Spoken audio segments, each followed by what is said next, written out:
Fobby, how do you assess that performance?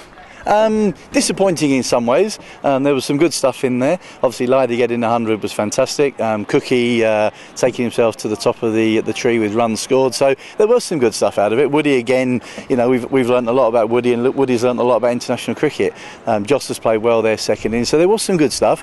But I don't want to sort of gloss over the fact that we're disappointed that New Zealand have beaten us. They've beaten us well, and they've been the best side over the 5 days, and they deserve to win the game. We had opportunities as well, didn't we, with the ball 2 for 2, then in reply 177 for 0. Yeah, we did, and they're areas that we'll need to look at. We've got 5 weeks now before the next Test match to make sure that we do, we don't hide away from them, we don't sort of make excuses, and we'll be very honest with one another as to what we need to do and how we need to move forward, because obviously we've got a huge series against Australia just around the corner. Drawn series, fair result?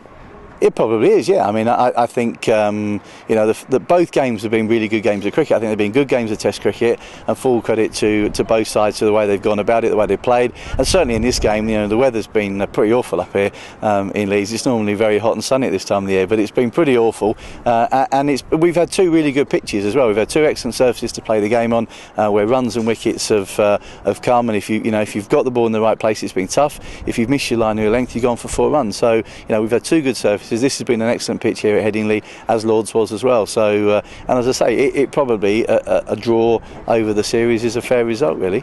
Have you seen enough from the 2 games to suggest that we can get the earn back in the next few months? Well, I'm not going to stand here and make any wild predictions. We'll leave that to other people to make predictions. But what I would say is that we've seen a lot of good stuff over the 2 Test matches, and we know that we're an improving side. I don't like to use the word developing side with international cricket, because international sport is about winning, and that's the key, and that's what people want to see their international team winning. But we know that we're not a finished team. We know we've got work to do, and it won't be through lack of hard work and effort if it doesn't work for us. So we've got a new coach starting in a couple of weeks. He'll bring some good ideas, some fresh ideas, and a different voice into our changing room. But we think we've got a good group of players. There's a couple of others on the fringe of this team as well who will be banging hard to get into the team, and that's the way that it should be as well, because there's some very good cricketers playing county cricket at the moment, and we're up against one of the best teams in the world. So there's no better series than to play against the best. It's the best way to test yourself, and it's the best way for us to find out about this young group of exciting players that we picked for the one-day series.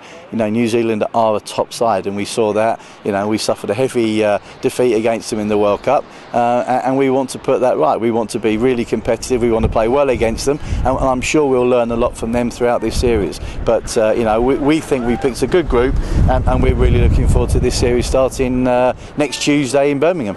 4 notable omissions. What's the thinking behind leaving out Bell, Balance, Anderson and Broad? Well, the idea is that they get the opportunity to be ready for the Test series when it starts in 5 weeks, and he gives us the opportunity and the selectors an opportunity to have a look at some other players. And there are players out there that deserve an opportunity. They deserve to have a go, and this is the right time to do it. It works well on both sides, but it really does give us a great chance to have a look at, as we say, some very exciting players. Jason Roy, Alex Hales, they're top players. They deserve a go, and it'll be good to see what they've got to offer. And a chance for Moeen to go back and get some red ball cricket too? Yeah, absolutely. Had we not had the Ashes series starting when it was, Moeen would have been in this one-day side, there's no question. But because of the timing, it means he can go and play for Worcester, get some overs under his belt with the ball, and obviously spend time middle, build up his scores, and like all the other guys that are not playing the one-day side, come back with this level between your key.